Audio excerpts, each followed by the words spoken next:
Здравствуйте! С вами вновь Лариса Левинская и предлагаю сегодня поговорить о красоте, ну и отчасти о здоровье тоже.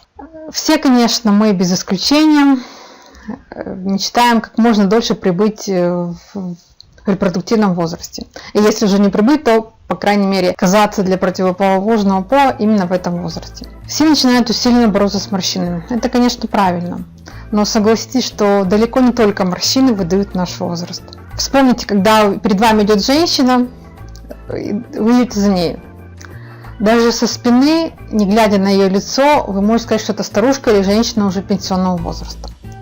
Это выдает ее осанка, это выдает ее вот такие вот поднятые плечи, провалившаяся шея, сутулость, очень сложный поворот головы, практически человеку приходится поворачиваться корпусом, чтобы посмотреть налево-направо при необходимости. Ну и масса других атрибутов, я не буду слишком много уделять внимания вступлению. И вот среди таких небольших мелочей, о которых не все помнят, многие забывают, является именно оттенок нашей зубной эмали. Ученые давно заметили, что достаточно осветлить эмаль зубов на 1 тон, как автоматически вы воспринимаетесь уже как человек на 5 лет моложе. Вот именно о белизне зубов, о здоровой белизне зубов и как можно этого добиться, я хотела бы сегодня с вами поговорить. Заодно поделюсь немножко своим опытом. Надеюсь, что вам это будет интересно. Ну, если вспомнить немного эволюцию отбеливания зубов, скажу, что очень много веков назад не всегда белизна зубов являлась атрибутом красоты и молодости и привлекательности для противоположного пола. Археологи установили такой факт, что, например, племена майя, древнейшие индейские племена, у них за шиком считалось иметь зубы бирюзового цвета. Нефритом подкрашивали зубную эмаль. Было интересно это тема, задалась этим вопросом, выяснилось, что, оказывается, на Руси до самой середины 18 века очень модным было, чтобы зубы были гнилые, в очень плохом состоянии. Якобы считалось, что если у девушки плохие зубы, то это значит, говорит о том, что девушка достаточно ест сахара, то есть она достаточно респектабельная девушка. И поэтому более бедные слои населения, девушки, принадлежащие к таким слоям населения, подкрашивали зубы в черный цвет. Белизна зубной эмали наибольшую популярность приобрела в США именно с расцветом Голливуда, при расцвете киноиндустрии в Америке. И до сих пор этот тренд сохраняется, и считается, что если у человека белые зубы, то у него все хорошо. Когда зубы вообще в идеальном состоянии, то у него все хорошо и со здоровьем, и с достатком, и все у него замечательно. Вот как добиться этой белизны эмали? Если покопаться в интернете, поспрашивать у знакомых, масса способов. Например, посоветуют вам использовать соду пищевую с лимоном, кто-то посоветует использовать яблочный уксус.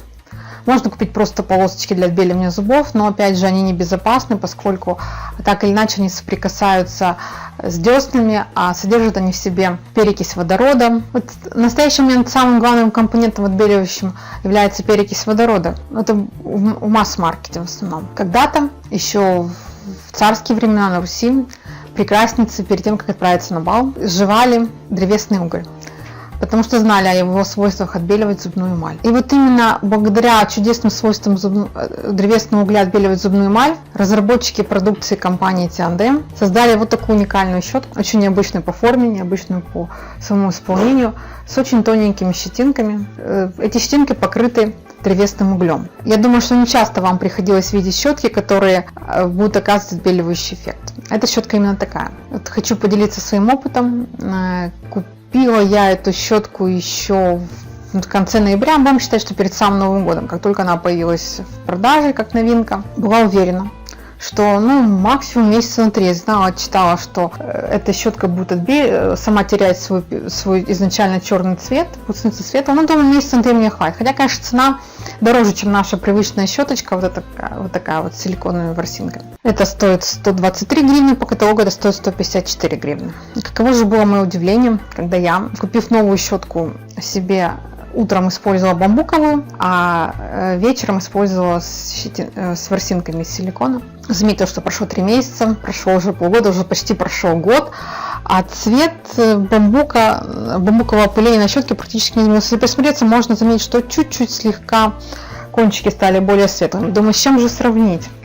Давайте сравним, допустим, наши всеми любимые носки с турмалином, классический черный цвет, и вот рядом щетка с бамбуковым углем. Ну, она, конечно, более такого графитового цвета стала, но вполне пригодна, можно дальше ей, извините, можно дальше продолжать ею пользоваться прекрасно. Еще скажу, что те, кто действительно озабочен белизной своей эмали, я очень рекомендую очень аккуратно относиться к кофе. Сама уже много лет отказалась от кофе. Ну и одна из 3 причин, почему я это сделала, это именно цвет эмали, который становится более темным, более тусклым. Обратите внимание на саму конструкцию этой щетки. Ну, эргономичная ручка. Здесь, там, где мы соприкасаемся указательным большим пальцем руки, сделаны такие небольшие пупырышки, для того, чтобы рука не скользила, чтобы пальцем было удобно и комфортно, рука не устает практически при использовании. Это очень легкая эта щетка.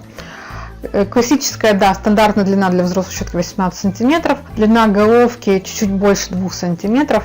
Ну, каким образом, в каких целях стоит использовать эту щетку? Ну, конечно, естественно, для отбеливания зубов, это понятно. Потому что древесный уголь обладает очень мощным адсорбирующими свойствами, вытягивает этот налет, устраняет эти загрязнения, которые затемняют цвет нашей зубной эмали. Также уголь обладает очень мощным антибактериальным действием. Полость рта ваша будет всегда оставаться свежей при использовании этой зубной щетки. Очень тонкие, деликатные щетинки у этой щетки, поэтому попадают в самые труднодоступные места, очень бережно относятся к вашей зубной эмали, полируют ее очень деликатно и также очень мягко и совсем не больно массируют ваши десна.